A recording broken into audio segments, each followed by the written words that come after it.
Hi, welcome to my little tutorial video I'm doing, and thank you for downloading my free Pro Tools template.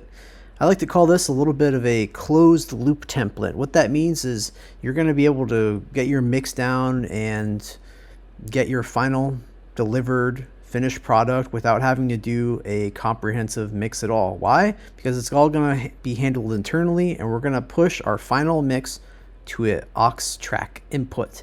I'll explain what that is, and it'll be much easier to decide and decipher what the hell I'm saying. But you just downloaded this. How do I get this session into my Pro Tools? So you would have downloaded a folder that looks like this. Film Edit Pro Tools template. We'll go in there. You'll see you have the session template and you have the I/O settings. We'll get to the I/O settings in a second. The sound design template, let's go ahead and copy that. Now you're going to go to it should be in your documents folder. Your documents folder, go to Pro Tools, and under Pro Tools, your folder's there. You're looking for a session templates folder. When I go there, this will be closed. You go to your template folder. I already have it in there because I was testing, and I'm going to paste item. Jump in there, let's replace. Yay, sound design, template, Jesse Marciniak. So now, go to Avid Link and start up Pro Tools.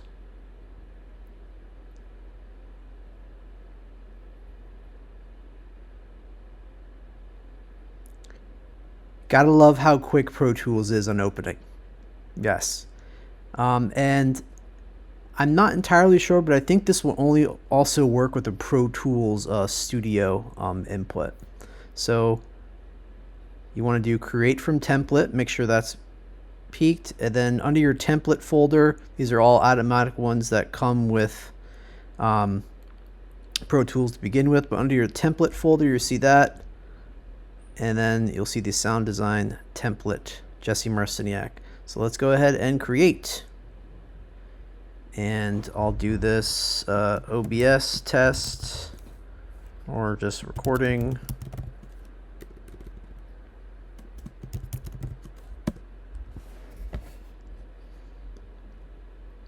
No, just say no when that comes up. Okay, so what the hell am I looking at here? So basically these are a series of sends and buses that are going into these individual aux tracks themselves. And that do not disturb, that was annoying as hell. And basically it's going in and out to these sends that's going to our master stem track, which then is eventually pushing to our speakers or the thing that we're actually listening to. So I'm going to go ahead and click save. Now a note, why did I have those I/O settings before?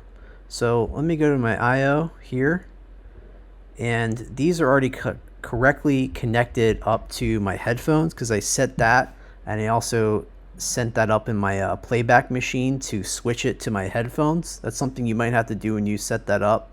As well as if these buses aren't here that you're looking for, these FX here, these outs, and these folders, everything else you can delete. Everything else that's not highlighted white you can just not worry about. The only things you're going to be worried about is the white folders. So I'll just go ahead and clean that up just to make it look nice.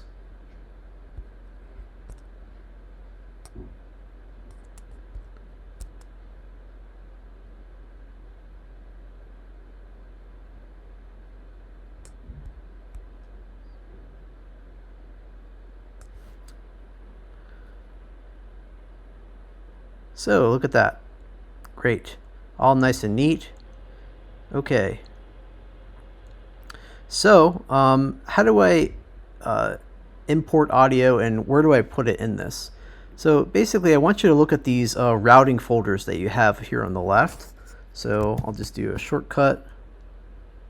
I pressed Command Shift I. It might be Command Shift I when you're on your Windows device. I'm on my Mac right now because I want to sit on the couch and do this. So let me double click that so it loads. Open, press open again. Yes, I want to go to the, so you can go ahead and put it to the clip list or the track. I always like going straight to the clip first. And then I'll drag it down here. And now that, let's do this guitar. So guitar, and now I'm going to drag it into its corresponding folder. So when you're sound designing something, you're going to have tons and tons of clips that you're filtering through, and things are going to very quickly get out of hand with how you're marking stuff and editing the picture. So I'm going to go ahead and put this right into my music folder. Wow, it works. But there's something that you're missing though. Its master out is already delineated as going to our final out, which is our ears, which is our speaker. We want this actually to be pointing to the folder that it's inside. So when you put something in the folder, put it to the folder that it's corresponding to its bus. So I'm going to find my music folder. Great.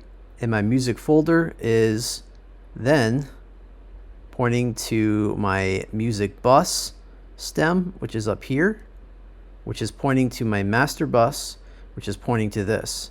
Now, why the hell are we doing all this? This is keeping our signal audio chain in a closed loop and keeping it nice and clean and contained. So when I want to add an effect on like a folder, or if I have a bunch of dialogues, a very dialogue heavy scene, or if I'm doing voiceover, I can throw an effect over the entire folder rather than having to go individual for each single track. Say if I want all the same effects to have something, it's going to save you a lot of time throwing effects over a larger group. So let's give that a listen.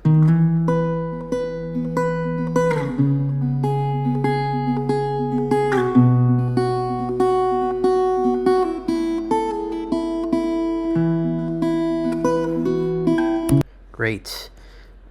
So let's instead throw an effect. Let's just throw some reverb on there. That's always nice.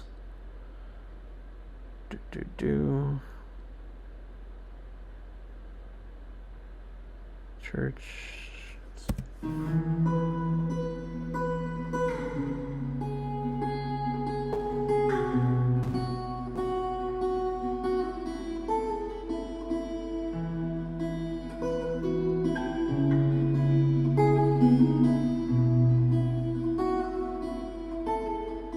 Nice.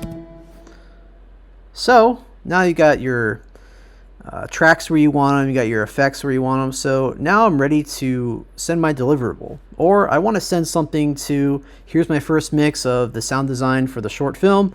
What do you think? So how do we get there? So the next thing that you're going to do is that you're going to come down here to PrintMaster, and you're going to right click that, and you're going to make active. All right. This should already be pointing to your final out. So the final thing that you're listening to, which is your headphones or your speakers. And instead, this master stem that we have up here, we're going to point this to a track, and that track is going to be the PrintMaster track. Now, what we do is that we arm this, we're recording, and this, and then when we press play, it's going to create a wave, balanced mix of the entirety of everything on our timeline. And we just listen to that and we play it in real time.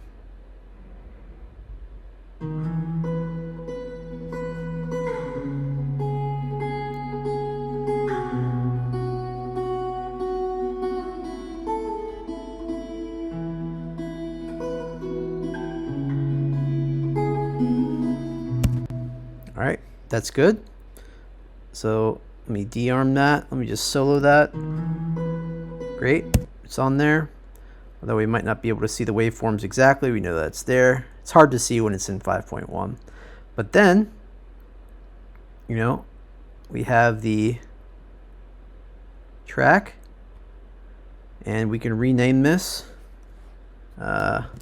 test mix and 1. Okay, and that's our mix so far, which is pretty great in my opinion. And I'll export it as a wave, and then there we go, and you're done. You've created your mix. So I really hope you enjoyed this. If you have any questions, feel free to reach out to me through my website, Instagram, or through my email, or set up a meeting. I'd be more than happy to help you out with your Pro Tools setting. All right, thanks. Have a great day.